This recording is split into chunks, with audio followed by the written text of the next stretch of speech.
the same thing that you managed to do with the sea and the boats, I always think you managed to do with these birds. Because, you know, I mean, I and about 60 million other people walk along beaches kicking bits of driftwood to one side. Only you can actually see the driftwood and think, well, that is an absolutely perfect gull's body or woodpecker's head or something. I mean, it's just extraordinary the way you do it. And then, because the attitudes of your creatures are always just completely correct. I've had one in my office for the past 5 years, I think, which is 2 lumps of wood on a bit of wire, if you were being callously reductionist about it. But it just is a black-backed gull. I mean, it feels properly like a black-backed gull, and if you showed it to a black-backed gull, the black-backed gull would probably attack it as it would attack one of its friends, you know. But I mean, you know, if you look at the bird on top of there, Sid, you are a genius. Well, the way it's sitting up there. It's called mother and child. Doesn't that lull you into a false sense of security? This awful ungainly pose, but you know that's how it can be. It's so, yeah, exactly. Tenacity. It's so right. And it's so, yeah. You know, what do you want? Yeah. Leave my little boy alone or something. Exactly. You're simultaneously aware when you look at it that it's a bit of gorse root and a fantastically beautiful object, and the body of a creature which is doing exactly the right thing, exactly what the body ought to do. Usually, I've had 10 years apprenticeship now, so I am getting my eye in, and I would know pretty much what's going to be a head, what's going to be a body. Having said that, it can change. I mean, George here, the head, which I've committed to the body now, that was going to be the body of a little bird. Can you see? I do. And it would work perfectly well. It's just that then, when it met this body, it sort of said, yes, I'd like to be with you for the rest of my life. I see what you mean. But I mean, I think that's the amazing thing about your eye. This is seriously embarrassing for you because I'm sitting here telling you things about yourself, is that you can see things not only for what they are in their own forms, but as part of something else. And they sort of, your mind sort of bends and needs them until they become part of a greater whole. And it works on all the great levels, you know. The intellectual and the emotional and the spiritual. It's fantastic stuff. Well, I can connect with the spiritual and the emotional. The academic bit, as you know, is sort of daunting to me, and I like as Basho says, you know, actually if you go to something with an end view in mind, it becomes counterfeit. It's not genuine. It's not sincere. You can't do it. You actually have to go to it. So I sort of fight shy of that aspect. But thank you. It's like getting a degree. No, all I'm really saying is you've got a great pair of eyes, Sid. Well, connected to a great mind, and there it is. Yeah. Here's a 7. I love those. I mean, you've done a series of those, haven't you? Yeah, absolutely. The cassowary. This is a small version of the big chaps. Yes. But look at that. Look at that face. It's absolutely terrifying, isn't it? Jeez. But it's hilarious at the same time. Oh, you know? Yeah. Absolutely. That hopefully it makes people smile. But you know, affectionately terrifying, like your favourite horror film. You know, yes. Yes. And when you think that, you know, the adult can disembowel a man with one kick, you don't want to mess. No, you don't want to make it grow, do you? That's incredible.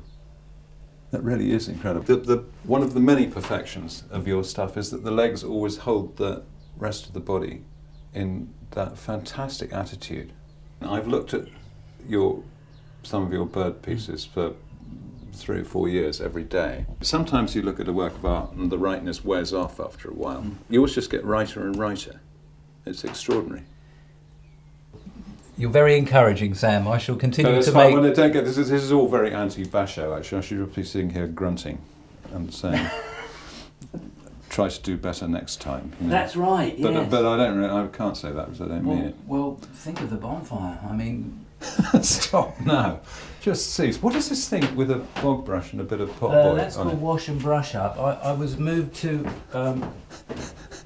try and place value on such an item as a as a lavatory brush. I don't know whether I achieved it, but it means well. I can't say. I can't say. Absolutely. I can't say more than that. I mean, honestly, really, really, double honestly, it's fantastic. But I mean, the way that you've sort of masked the shapes. Now, this is the weird thing, because, you know, it's not just, Sid's made some stuff out of Driftwood. You've done things with sort of balance and position and poise and equilibrium that somebody like Anthony Carroll would be quite happy about, although you might not use the same medium. This was a bit of a deviation. I'll move El Toro. Whoa. This is the big fight, Sam. Serious business. It is very serious, not to mention rather alarming, actually.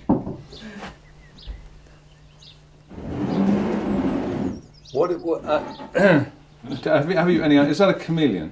Well, it was inspired by a chameleon. I tell you what, I studied lots of film of chameleons to try and see the angle of the legs, because they're absolutely extraordinary. And that, believe it or not, that is how they are when they fight, because you know, they do the tiger chameleon, the rhinoceros horn chameleon. There's so many different ones, and of course Louis guides me with this. But no, that is the stance of a fighting chameleon's legs. I think you've met Keeping Fair. It's on my something. Anyway, that's the only human being that I've sought to represent. And how very human he is too. Full of self-importance. He is. He is. God, look at the attitude of the brute. Yeah.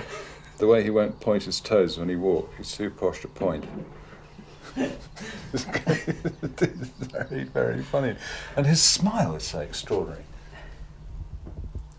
And that's as found. Did you massage his smile? That's as found. Absolutely as found. Yeah. Sid, you make it look so easy, yeah, but it seriously isn't.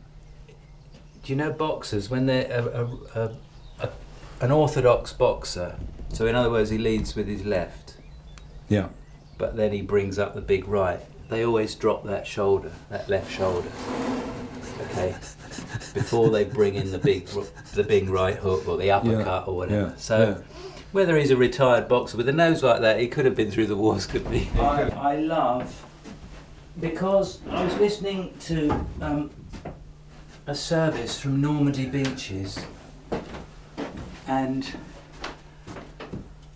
it was on the 6th of June, 2009, okay?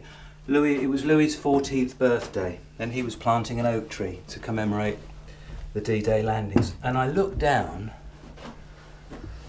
and there was a great pile of wood at my feet, and this body and this head were amongst the pile of wood. Really? And yeah. How extraordinary. Yeah. But I mean, you know, the pace and the correctness in those lines is just beyond anything, isn't it? And it was sort of enlightened happenstance, because it wouldn't have happened if you hadn't made it happen by choosing the bits of wood, would it? Well, no, and I was also moved listening to this service and thinking that Louis was there, he was going to be 14, you know, and I called it Hope. So that's a sort of special piece for me. Mm-hmm.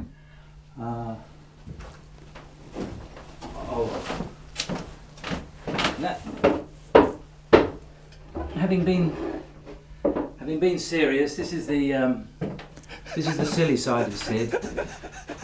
This is a very rare creature. It is entitled the Yellow-Booted Dumbstruck. Yeah. And I think it's got great character. It has got. It's oh, ouch, plaintive attitude. It's very good, but it looks as if it's kind of ready for something, you know, slightly nervous. Clutching like that. Looks as if it possibly had quite long fingernails, all of which it's bitten off. Well, Louis found, this is a broken child's sand rake. Yeah. And he was very excited and brought it to me. It was about 3 years ago, and he said, "Look, Sid, buzzards' feet," and of course they're bright yellow, aren't they? Anyway, I tried to do something for him, but nothing happened. So anyway, the feet went in one of the trays, and then this fabulous.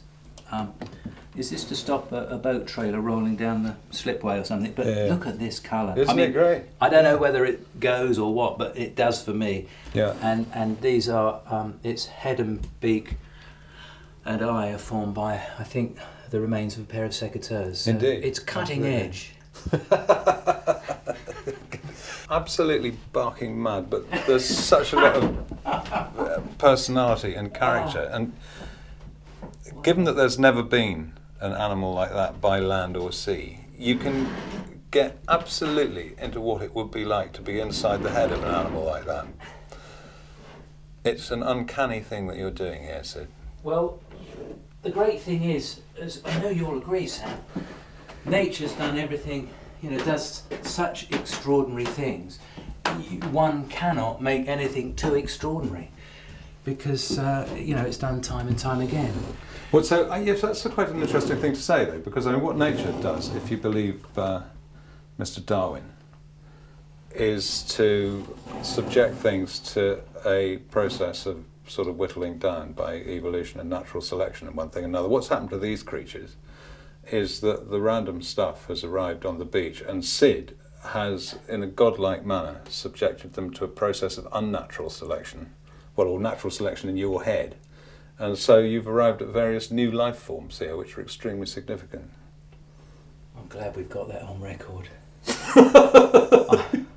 I mean, I always think you have such a vocabulary, it's a firework display. But to put it like that, you see things that I don't see, and you can explain it to me. I can't explain that, so thank you, Sam. Again. No, it is the job of the critic to talk bollocks until his eyes bubble.